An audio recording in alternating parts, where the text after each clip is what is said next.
más de 70 años, afectado por 2 infartos que le habían precedido. Parece que eso lo lleva, le dice, yo tengo que dejar una constancia de lo que yo hice. Estaba preocupado por la historia, es natural. Me dice, esto es para que lo vean tus hijas o tus hijos y para que lo vean los de tu hermano. Sí, su idea inicial era que la familia se enterara, la familia que supuestamente ya no lo iba a poder conocer, se enterara de lo que él había hecho. Y como bien dice Patricio, está muy buena la idea, que no salíamos de un repollo, nosotros le decimos col, no salíamos de una col, y que los beneficios y las posibilidades que podíamos tener nosotros y que podía tener mi descendencia y la descendencia de mis hijos no eran fruto de la magia ni de la buena suerte, sino era resultado del sacrificio de muchos felos y de muchas felas. Ese era el propósito original. Posteriormente, cuando me entregó aquel material, que pasé mucho trabajo porque siempre, como dice Patricio, hemos estado dedicados francamente a otras cosas. Yo me imagino que el que escribe novela tiene un enfoque intelectual, personal, que no es el mismo en el que yo estaba dedicado. Después les voy a contar una anécdota que demuestra lo que estoy diciendo. Cuando Felo me entrega eso, bueno, empezamos a revisar, preparamos un interrogatorio, tratando de llenar una cantidad de lagunas en la información que estaba dando. Un interrogatorio, creo que fueron más de 150 preguntas que fueron un poco llenando esto. Después vinieron nuevas tareas, una de ellas que puedo decir ahora, creo que la primera vez que lo digo en público, me cambió bastante la vida, que fue mi trabajo aquí en Buenos Aires. ¿A quién no le cambia la vida a alguien que viene a vivir a Buenos Aires 5 años? Que levante la mano el que no esté de acuerdo conmigo. Así que no es nada personal. Pero lo cierto es que quedó postergado el asunto.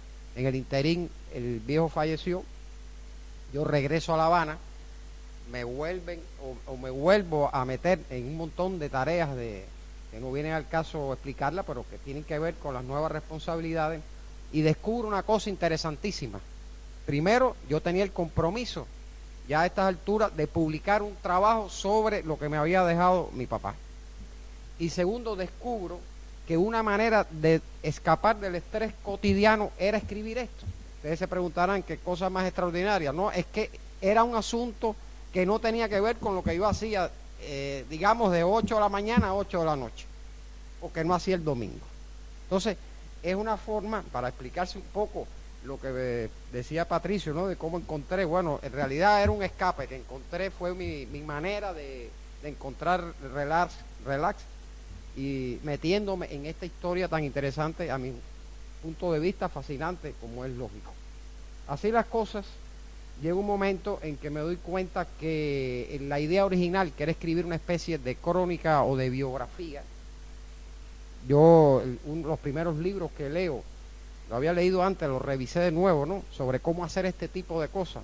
Ustedes se recuerdan del primer canciller de la Revolución Cubana, Raúl Roa, que escribe una biografía de su abuelo, que era un felo. El abuelo de Raúl Roa era un felo de las guerras de independencia, no era un gran general, no era un gran estadista. Había sido un luchador mambí con determinadas jerarquías, pero de tercera línea, tercer nivel. Y Roa, imagínense, la pluma de Roa es insuperable, ¿no? Incluso se dice que es uno de los que en vida tuvo permiso de la Academia Española para inventar palabras, cosa que Roa hacía con frecuencia. Era uno de los que enriqueció en su época el lenguaje, el idioma español. Entonces me revisé eso, pero llego a la conclusión que con los materiales que yo tenía no podía hacer nada, por lo menos yo. Tal vez otra gente con mucho más talento lo hubiera hecho, pero la responsabilidad era mía. No tenía ni siquiera el derecho de pasárselo a otra persona, porque entonces desvirtuaba todo. Entonces, hablando con un compañero mío, muy querido, algunos de ustedes lo conocen aquí, Germán Sánchez, que fue 15 años embajador de Cuba en Venezuela, que tiene una obra sociológica interesante, y que también, como yo, estaba incurriendo por esos días en la aventura de la novela, que no es lo mismo que escribir libros de sociología o de política. Y me dijo, haz una novela sobre eso, y así de paso haces honor a una de las lógicas de la vida de Felo, que era ser anónimo, que no apareciera su nombre, bueno, el hombre clandestino, después oficial de la contrainteligencia, de la seguridad del Estado, bueno, siempre mantuvo ese manto de silencio, como se dice, y me pongo y hago un primer borrador de la novela. Lo termino, se lo doy a mi hija mayor, Mara Fernanda, que ya a la sazón había terminado el primer semestre de la Facultad de Letras y Filología de la Universidad de La Habana, y me dice con esa tranquilidad que la caracteriza, me dice: esto parece un informe político, no sirve para nada. Yo le agradecí, porque que me diga una cosa que está muy buena y después no es impublicable, o sobre todo, publicar, se puede publicar cualquier cosa, el problema es que sea leíble. Y bueno, así las cosas. Germán, le digo: Germán, está muy bueno eso, pero yo no sirvo para esto. Me he pasado la vida haciendo informes políticos y yo lo que sé hacer es esto. Son las peripecias, ¿no? Y Germán me dice: no, yo te voy a ayudar. Entonces me metí en un curso de técnica narrativa. Ahí, al inicio, comprendí que ya no era solo una cosa difícil, sino que era francamente temerario escribir una novela. Todavía yo conozco compañeros que me han dicho: yo escribo cualquier cosa, pero una novela no. Así que cualquier limitación que tenga esto, me disculpan, porque es como que un panadero lo pongan a hacer zapatos, o yo qué sé. La comparación puede ser cualquiera. Bueno, de manera que lo que ustedes van a poder leer, algunos que ya lo leyeron, es una historia novelada. Hay cosas que justamente la novela da esas herramientas, da esa posibilidad, son cosas inventadas, que yo me imagino que pasó así, pero que no responden literalmente a determinados hechos. Lo fundamental es lo que dejó el escrito. Los hechos ocurrieron en general así. Hay algunas descripciones que hacen que sea un poquito más potable, pienso yo. El autor tiene el derecho de decir cualquier cosa, ¿no? Para eso tiene el micrófono. Pienso yo que sea más potable leer esta historia. Y de paso, porque no podía ser de otra manera, porque no se podía entender, hay un repaso de la historia de Cuba, de la historia que vive Felo, que trasciende, por supuesto, su vida, ¿no? Que se aluden a coyunturas, situaciones históricas que tienen que ver y que le dan lógica. ¿Y por qué Felo hace esto? ¿Por qué está metido en tal cosa? Bueno, porque está respondiendo a una situación, digamos, en el contexto histórico en que se desarrolla la novela. Yo modestamente creo haber cumplido con el compromiso que hice con mi padre de dejar esto. Nunca soñé que fuera a publicarse aquí en Buenos Aires. Francamente, si uno se pone a ver, estamos a 8.000 kilómetros de donde se desarrollaron estos acontecimientos, pero también pienso que es lógico, porque aquí tenemos a los amigos de la Revolución Cubana, como no es, y aquí me salvo, como no alude directamente a mi padre, si el que lo lea, si no ha oído esta explicación, no sabe que es mi papá. Incluso lo dice, ¿no? Es una filiación familiar, se deja ahí medio en la incertidumbre. Por lo cual me salvo de alguna vergüenza de estar hablando de cosas mías personales. Yo quisiera leerle dos cositas nada más chiquitas, porque no es, como dicen en Cuba, nuestra tarea no es lector de tabaquería, pero sí hay algunas cosas del libro que quiero en este momento rescatar. Fíjense que el libro está escrito en primera persona. Esto también es parte de la técnica narrativa. Se supone que la gente, cuando lee algo de otro individuo, se interesa más que si fuera en tercera persona. Era uno de los defectos del informe político, que ya les dije que fue duramente atacado. Dice Felo: en lo que a mí respecta, hice de todo para sobrevivir. Vendedor ambulante, criado doméstico, albañil, desde aprendiz hasta maestro de obras de construcción. Fui bailarín o cantante rentado por unas pocas monedas. Todavía ya viejitos cantaba, le gustaban mucho los boleros. Algunos de ellos los aprendí oyéndolo a él. Y eso que no conoció el karaoke nunca. Adivinador de programas de radio, incluso redactor de sencillos pero encendidos artículos contra las injusticias de una parte de la época que me tocó vivir.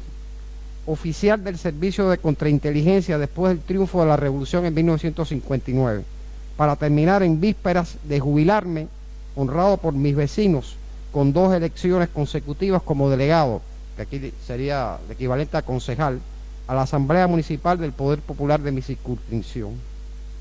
Con apenas 4º grado de primaria, ingresé a principios de los años 60 en el cuartel central de la KGB, el servicio de contraespionaje de la extinta Unión Soviética. Por cierto, hay un capítulo que narra cómo recibió él la caída de la Unión Soviética. Es muy interesante cómo se ve desde un individuo que, bueno, no hay que explicar mucho qué relación afectiva tenía con la Unión Soviética, un comunista de toda la vida. En su sede en Moscú, a donde me enviaron a recibir un entrenamiento. Mucho antes, allá por los años 30 del siglo XX, decidí meterme en la lucha política en Cuba, por mi credo ideológico que me llevó al menos 16 veces a prisión, incluida la ocasión en que de forma milagrosa, ciertamente aquí la mano de Dios debe haber estado, escapé de las ergástulas de la dictadura batistiana para ir a parar a Caracas, o de cómo contribuí a que abortasen algunos de los tantos atentados que le prepararon al líder cubano Fidel Castro. En resumen, revolucionario de vocación, condición a la que creo haber llegado desde los silencios de mi actuación a partir de lo efímero de una vida humana, procurando contribuir a la esperanza de una nación mejor. Eso pongo yo en bocas de Felo, lo que diríamos él. Y aquí en el epílogo, no se asusten, no voy a leer el libro de Hades y hay otra cosa que quisiera destacar. Temprano en la mañana, dice el epílogo, el encargado de la limpieza se asustó cuando entró en el cuarto y notó que el viejito Felo estaba como adormilado, o peor, muerto. Llamó alarmado a la monja a cargo, estaba en un asilo de ancianos, avisándola de la contingencia, y dispusieron con su familia trasladarlo de inmediato al hospital, donde 72 horas después se verificó su fallecimiento a pocas semanas de cumplir 92 años. Prácticamente a 1 año y días de la partida de Leticia, la flaca, es decir, mi mamá, la esposa que había muerto. Sus últimos días los pasó en un asilo para ancianos, manejado por monjitas laboriosas, buenas para administrar las escaseces, que mantenían el lugar impecablemente aseado, ubicado en la barriada del Cerro, zona céntrica de La Habana, una casa de principios del siglo pasado, en la que sus internos, por la edad de su mayoría, parecían haber nacido en el mismo lugar donde finalmente morirían. Paradoja del destino, siempre descreyó de la Iglesia Católica, más bien de su jerarquía. Por ello, al final de su vida apreció y respetó a sus últimas asistentes, y probablemente lidiando contra su natural inclinación a la modestia, se tomó el trabajo de dejar en unos cuadernos algo descuidados una serie de anotaciones sobre su prodigiosa vida, pletórica de anécdotas escritas como si fuera un currículo que alguien con autoridad superior le pidiera, para darle entrada al escalón superior donde los hombres no son olvidados. Hace más de una década quien escribe este epílogo se topó con esos cuadernos. Esto es una trampa que hago para mantener la distancia que le decíamos. Avisado por el propio Felo, quien solicitó mi concurso para darle sentido literario a sus recuerdos. Pasaron los años, se amontonaron las tareas y esta quedó relegada para mejor momento, o cuando hubiera más tiempo, siempre pensando en cumplir su solicitud antes de que muriera. Pero esta última no para mientes cuando decide imponerse. Así que a 2 años de su fallecimiento, la obra comenzó a tomar sentido como catarata de palabras, mezcla de sentimientos y de vergüenza por el deber incumplido ante Felo. Tuve la fortuna de conocerlo por filiación familiar y me encontré con un tesoro anecdótico, una materia prima inconclusa, digna de mejor destino que dejarlo dormir el así llamado sueño de los justos en una gaveta húmeda y olvidada.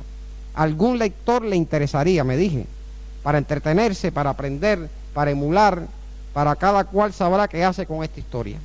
Además, como retándome y como mudo y simbólico testigo de aquellas anécdotas, estaban ante mí más de 10 medallas al mérito combativo y la condición de fundador del Partido Comunista de Cuba, donde militó hasta su desaparición física. Sin embargo, revisando una y otra vez los textos, se me hizo claro que ¿Quién mejor que el propio Felo para narrarles esta historia llena de aventuras, sucesos acumulados en cuartillas mal escritas y peor presentadas, pero subyugantes, emotivas y aleccionadoras? En todo caso, resulta imposible recrear una realidad en tercera persona si el protagonista Felo lo hizo con desenfado, cierta gracia, auténtica maña para mantenernos interesados, en general con absoluta veracidad, más allá de su poca o nada depurada técnica narrativa, la que justamente con la ayuda del benevolente del editor le incorporamos. Las callecitas del habanero cementerio de Colón, que si las alineáramos harían una carretera de más de 26 kilómetros de largo, son parcialmente intrincadas, pero en rigor laboriosamente ordenadas, como si sus eternos moradores fueran tan exigentes con su entorno, como si se necesitara de ese orden para no perderse en un imaginario paseo fantasmal. Dentro de ese aparente laberinto se llega a la tumba donde reposan los restos de Felo, adornada con una sencilla tarja que sus nietas le hicieron preparar, para dejar constancia en el mármol su agradecimiento por el amor que en vida les brindó a ellas y a otras tantas nietas y nietos desconocidos que preservaron sus vidas y su dignidad gracias a personas como Felo.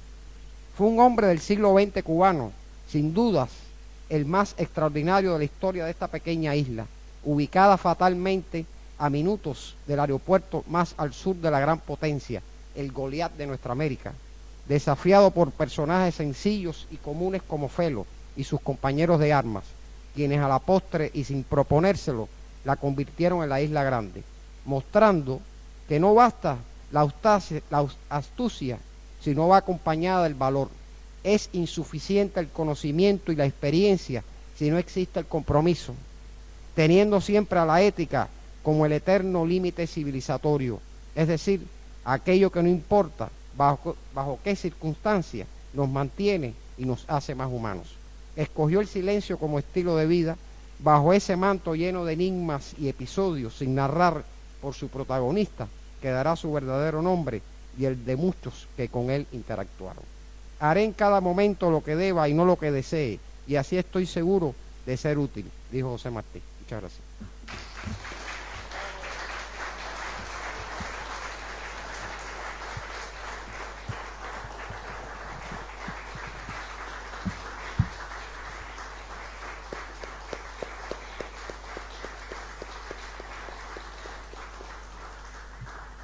Bueno, llega al fin nuestra iniciativa.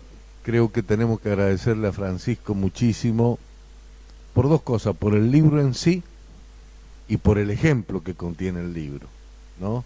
No olvidar a los felos y a las felas que han hecho posible los avances de no solo de la Revolución Cubana, sino hoy de un proceso de cambios, de un proceso de avance, de un proceso de segunda y definitiva independencia en América Latina. Realmente creo que es una invitación a que todos los que no venimos de una col, te voy a copiar, pensemos que tenemos alguna deuda, ¿no es cierto?, con el recuerdo de la lucha que no van a recordar ni los grandes sociólogos ni los grandes diarios, pero que la tenemos que recordar los que fuimos parte de esas aventuras familiares, porque en realidad Felo metió a toda su familia en una maravillosa aventura que continúa felizmente, y pienso que Pancho nos da ese ejemplo y nos crea esa hermosa obligación.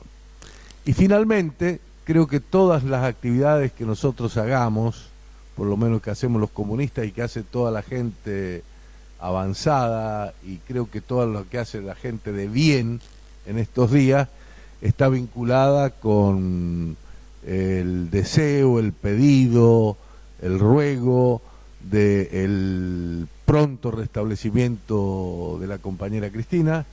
Estamos muy contentos de que Cristina haya superado magníficamente la operación y que se esté recuperando de manera acelerada, y también todas nuestras actividades tienen un sentimiento de lástima y de repudio por las actitudes de ética inhumana que los patrones de la explotación de la derecha están desarrollando en este momento, mostrando su verdadera esencia, pretendiendo en momentos en que se impone la solidaridad humana medrar, ¿no es cierto?, con la enfermedad, medrar con el dolor. Eso muestra lo que son y muestra qué correcto que es luchar contra ellos.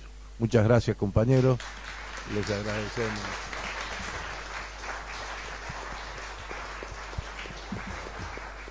Bueno, tenemos unos minutitos para, si quieren aprovechar la presencia del autor del libro, hacer algún comentario, alguna pregunta.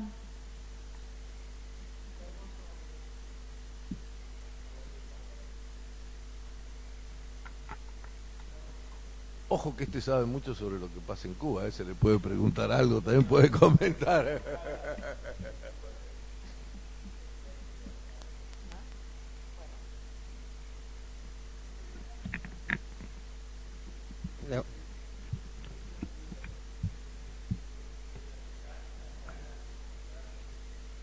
Muchas gracias. Aprovechamos el comentario y les informamos que quedan últimos ejemplares del libro para adquirir acá en la librería del CEFMA. Ese comercial no fue coordinado conmigo. Quiero dejarlo claro. Me siento totalmente compenetrado con las palabras de Patricio y las tuyas, porque en la cuestión familiar mía, yo soy militante de tercera generación y mi abuelo murió en el año 30 de las palizas que recibió durante la Semana Trágica. Y hay nunca se me ocurrió esto, que viene de la mano de él estaba en el comité central del partido con el grupo de José Fernando Penelón y era dirigente sindical del gremio de los choferes. Tuvo por más de 10 años, muy deteriorado el físico porque en esa época era muy cruento, y bueno, lo siguió mi papá con muchos años de lucha en la bancaria, amigo de la fracción bancaria y de este hombre que le dio nombre al movimiento bancario, del Frente Bancario, muy amigo de él. También tuvo que escapar en su época durante las huelgas de allanamiento, persecución, detención, plan con Inte, bueno, ¿para qué? Uno más, pero un granito más, dijiste, esos granitos pequeñitos, ni más ni menos que nadie, uno más solamente. Me siento totalmente, la verdad que se me encendió algo adentro que, ¿por qué no contarlo? Yo también tengo hijos y tengo nietos, ¿no? Quiero ponerlo sobre el café. La verdad que lo felicito, y bueno, no lo molesto más. Es uno más, ni más ni menos que nada.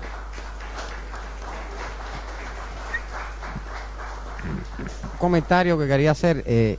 Ustedes se dan cuenta que hay una sutileza en la intención de escribir esto, ¿no? Porque todo el papel del hombre en la historia, hemos estudiado todo eso. Y bueno, uno, por lo menos yo soy un apasionado de las biografías, ¿no? Es una de las cosas a las que he recurrido en mi formación.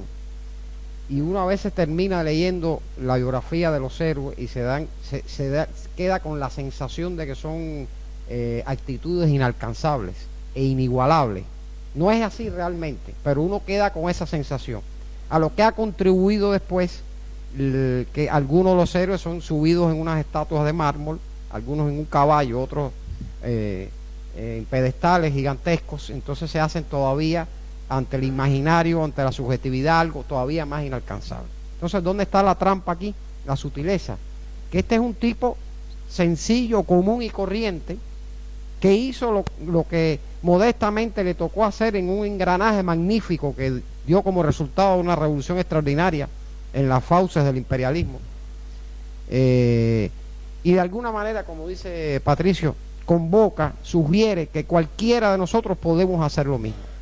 Y el día que mucha gente, sumado, hagamos lo mismo que hizo Felo en su momento, con las maneras, con las herramientas, con la época, porque cada época exige formas diferentes de lucha, o algunas iguales pero superadas dialécticamente, en esa misma medida van triunfando los procesos revolucionarios. No hay que esperar por solamente, claro, que hacen falta gente, yo diría incluso iluminados, que conduzcan las cosas, que tengan la sabiduría, porque si no sería caótico o anárquico o cualquiera de las otras variantes de la política y de la izquierda frustrada, ¿no? O frustrante.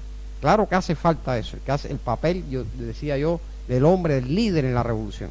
Pero este Felo puede ser cualquiera de nosotros. Esto es decía una de los objetivos de este libro, que el que lo lea diga, bueno, yo mismo puedo hacer esto. No será la primera vez que me acusen de subversivo en los países que he estado, así que, pero lo quiero confesar o transparentar que realmente ese es uno de los propósitos. Sí, claro. Pero bueno, esto es una faceta noble de la vida de cualquiera. Escribir una novela, ¿quién puede estar en contra de eso? Solo los fascistas o los bestias, ¿no? Y lamentablemente creo que no se me vuelve a ocurrir otra, ¿no? Estuve pensando con otro viejo compañero de ustedes que estuvo aquí, Eduardo Fuentes, escribir una sobre las vivencias de 5 o 6 familias cubanas durante la crisis de los misiles o la crisis de octubre. Que la gente, el libro lo esboza, la gente pensaba, la gente no entendía qué estaba pasando. Estamos hablando de la Cuba del año 62. Ya voy adelantándolo, así ya tendrán motivaciones para leer la próxima novela. La gente no entendía, y hay una señora, creo que el libro lo menciona, que es vecina de Eduardo, que le pregunta, viene un día alarmada, le dice que tiraron 3 bombas nucleares en Camagüey, imagínense usted. Ella no sabía qué cosa era una bomba nuclear, ¿no? Pero era lo que salía en el periódico, que iban a, bueno, esa es una de los momentos épicos de la Revolución Cubana, ¿no? Que nos iban a convertir en un horno de microondas, y pudimos felizmente enfrentar eso. Sigue el micrófono abierto para el que quiera hacer algún comentario. ¿Qué quieren saber de Cuba? Porque ustedes están muy bien informados, así que no voy a hacer el cuento del tabaco aquí, pero en particular sobre qué quisieran que abordáramos algunos aspectos, no sé.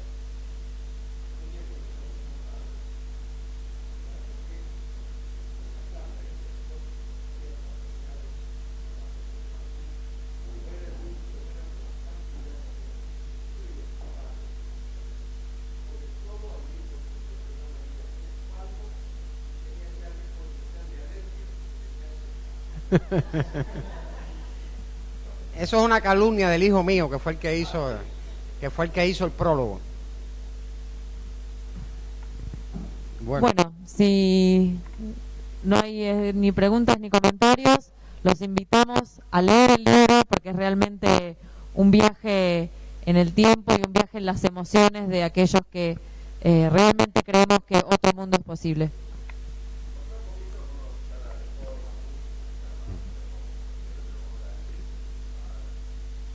Yo no tengo otra alternativa que salir al paso. Ahí el embajador se ríe. Pero bueno, el embajador no puede decir lo que yo puedo decir porque tiene otra... No, nosotros no usamos el término de reforma porque en cierta academia y ciertos círculos políticos se distorsiona. Pero no soy de los que me fajo con eso. Si se entiende así, efectivamente... nosotros le llamamos la actualización del socialismo en Cuba, proceso de implementación de los lineamientos, 313 lineamientos, ya esta historia ustedes la saben, que se fue aprobado en el 6º Congreso con una discusión previa masiva de la población. Es una praxis, por cierto, que le ha dado muy buenos resultados a la revolución, porque discute con la gente antes de aplicar medidas fundamentales, no todas, porque si no se paralizaría el gobierno, pero las grandes medidas, los grandes cambios, las grandes decisiones son debatidas anteriormente. Justamente estamos en este momento, yo diría que en la implementación, en una fase ya más compleja de la implementación de los lineamientos. Es decir, algunas medidas se fueron tomando desde el año 2011, incluso algunas vienen de antes, como el proceso de modificación de algunas formas de producción agrícola. Hablábamos con Patricio el otro día que los lineamientos son multifacéticos y tienen o abarcan prácticamente toda la vida económica del país, pero que hay algunas cosas centrales. La Comisión de Implementación identificó 5 aspectos, o 5 capítulos. Bueno, uno de ellos es la producción agropecuaria, la soberanía alimentaria, la autosuficiencia alimentaria y abatir los elevados gastos de importación de alimentos que todavía hoy tenemos. Ustedes imaginarán que todo puede salir muy bien, pero hay que garantizar la cantidad y la calidad de comida de la población. Sin eso, lo demás sería de relativa importancia. Así que en ese punto estamos en el proceso, en este caso del tema agropecuario o de la producción agropecuaria. Estamos en una fase de desatar o desunir ciertos nudos gordianos que caracterizaron la forma de comercializar la producción agropecuaria. Desde el 2008 empezamos a distribuir en forma de usufructo hectáreas de tierra. Ya estamos por encima del 1,5 millones de hectáreas de tierra, procurando un regreso de determinados sectores de trabajadores al campo. No fue tan traumático, realmente ese proceso caminó rápido,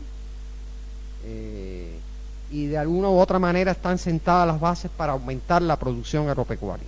Pero ahora viene la fase de destrabar la comercialización, que tiene 2 características fundamentales. Hay una parte de la producción que el productor la contrata con el Estado para lo que nosotros llamamos consumo social y que el Estado banca. Es decir, la comida que se comen en los hospitales, en las escuelas, en determinados centros de trabajo, que tiene una producción y tiene que estar garantizado. Usted le tiene que dar la comida a los pacientes que están hospitalizados sí o sí. Y se le exige una especie de acción más solidaria, ¿sí?, con precios topados. El resto, el excedente, puede ser comercializado. ¿Qué estamos haciendo ahora? Hemos virtualmente modificado o desmantelado grandes empresas comercializadoras, que le llamamos empresas de acopio, que develaron ser un estorbo, un obstáculo, porque bueno, terminaron en lógicas burocratizadas, etcétera.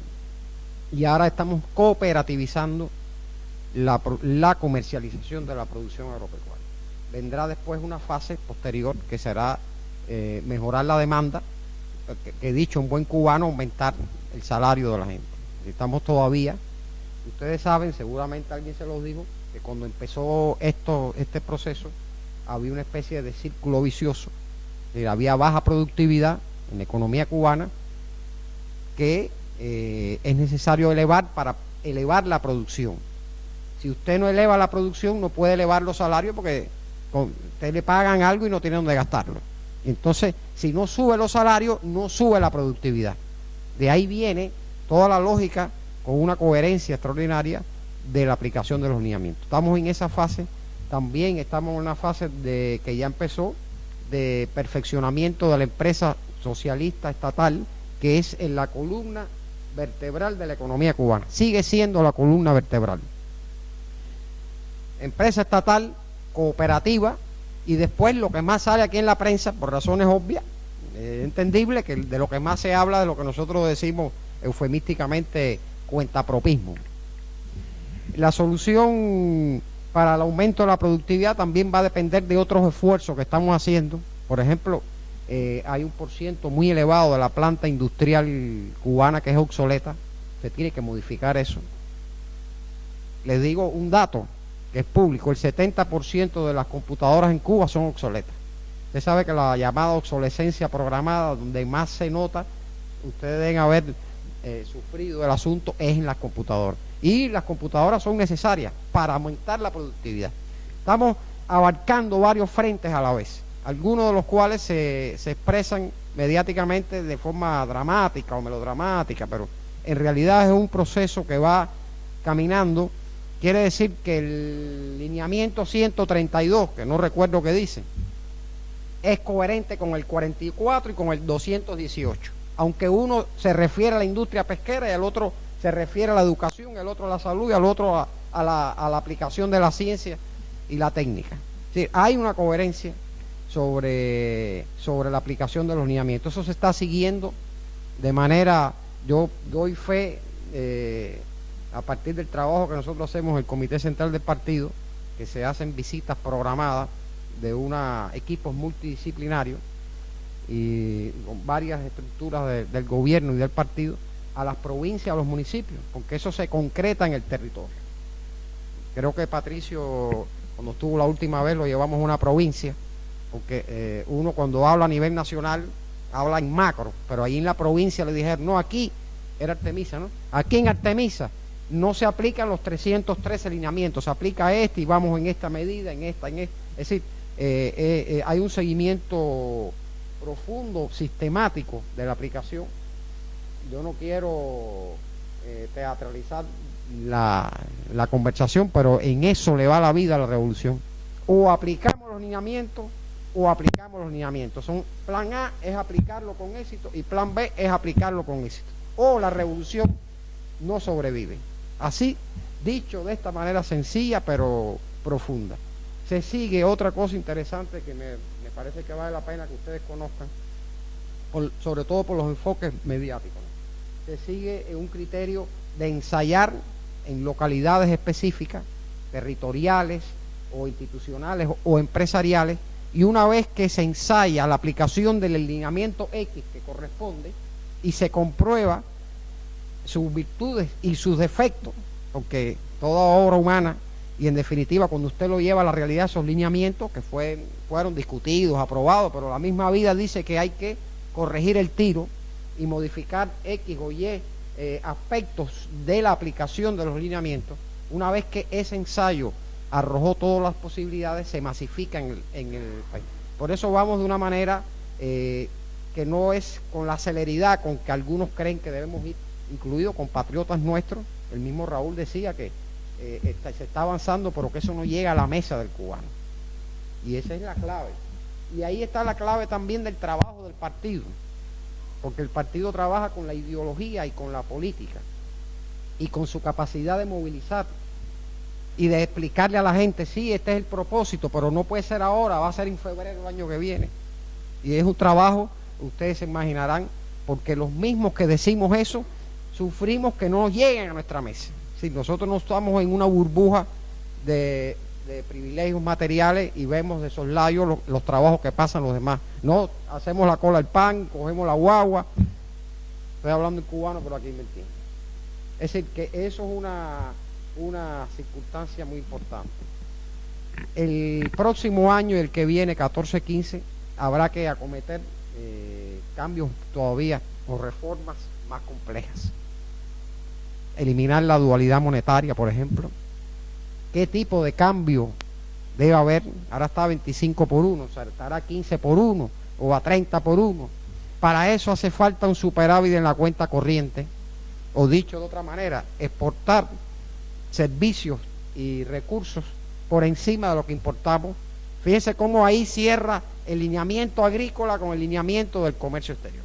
Un principio que no solo es necesario recordar, lo que se establece al inicio, en la introducción, que se prohíbe la concentración de la riqueza. Está clarísimo, se prohíbe la concentración de la riqueza. Es decir, alguien me ha dicho, sí, pero puede haber un vivo que ponga de testaferro un hijo de otro paladar, ¿no? Por decirlo. Bueno, para eso están las leyes, ¿no? Y para eso está el control. Y todas esas cosas van a pasar.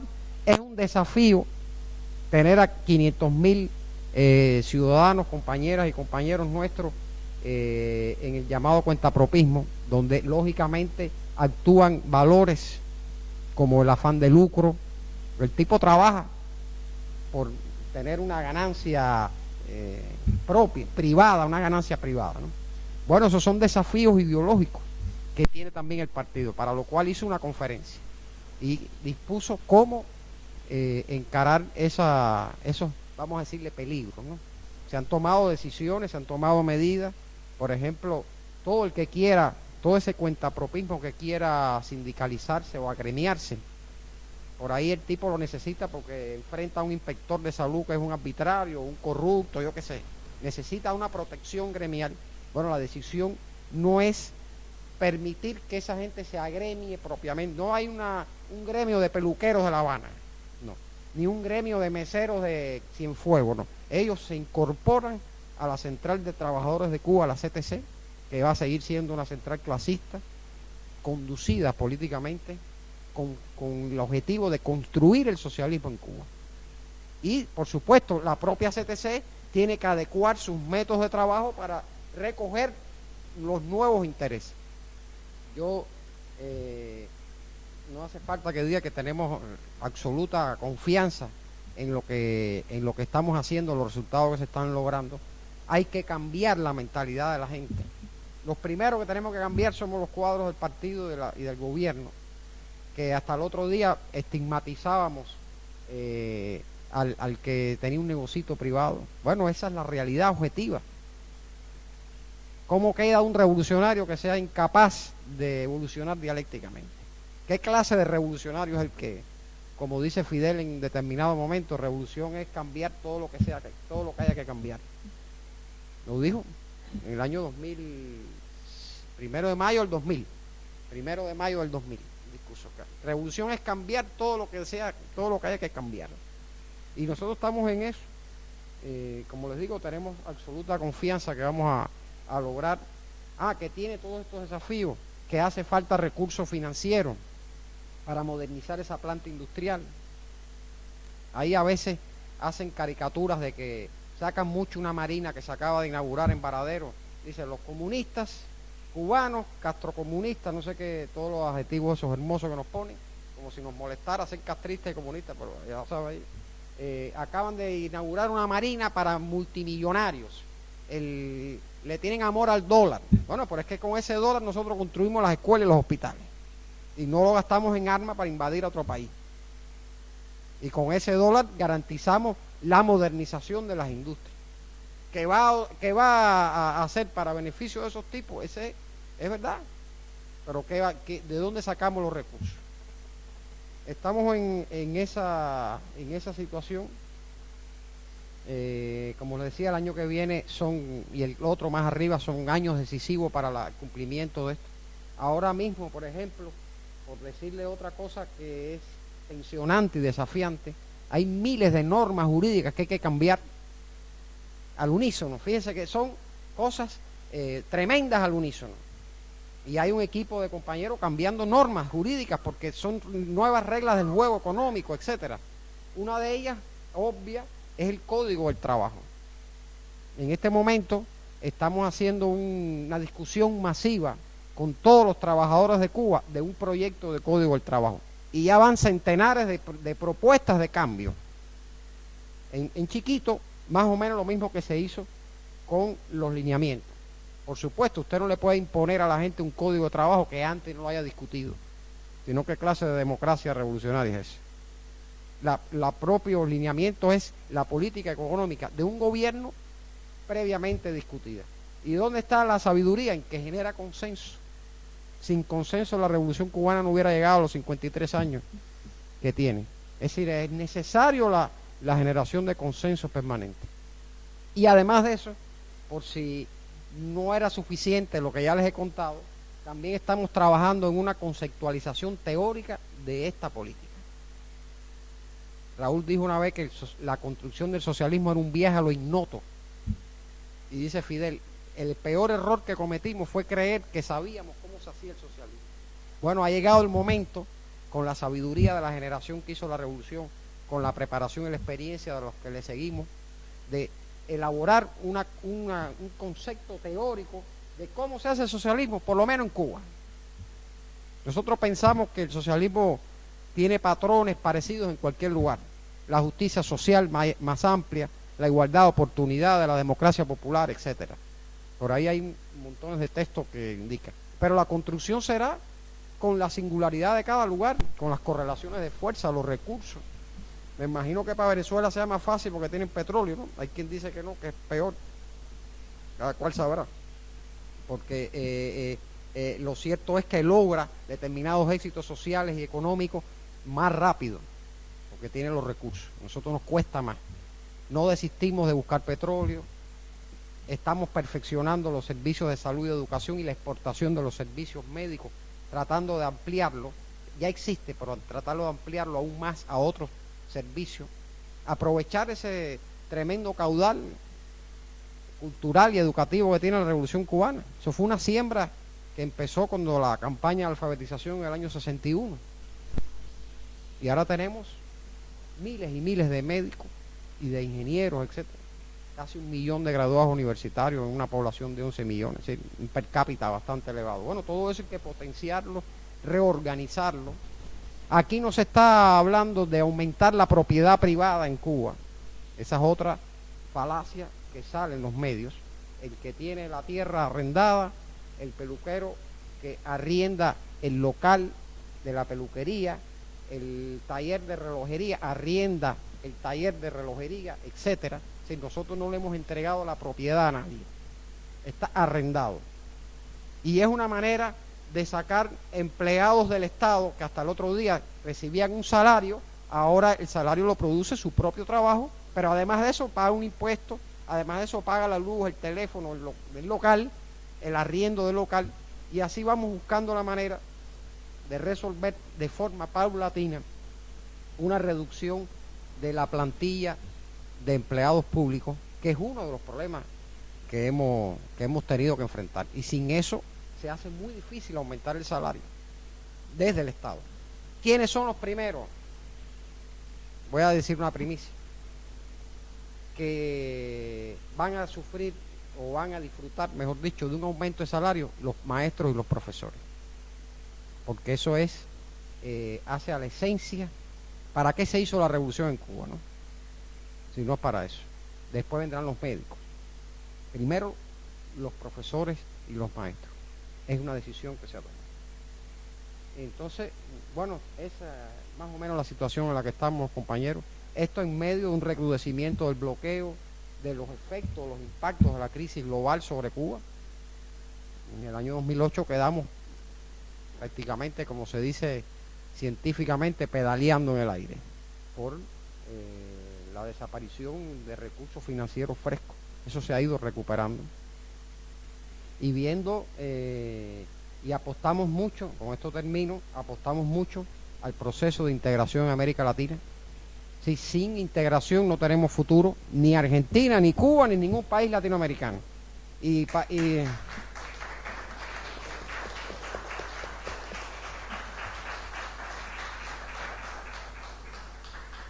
el tipo de integración que decía Martí, ¿no?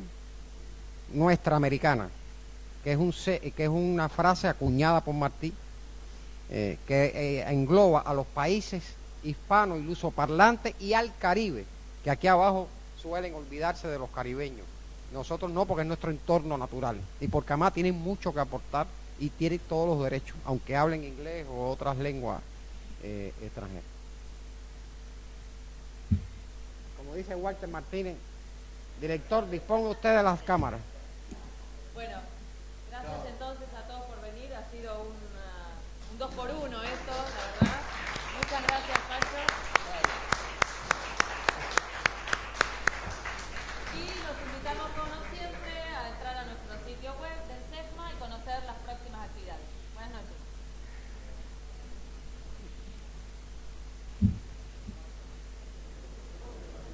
¿Cuál es tu nombre?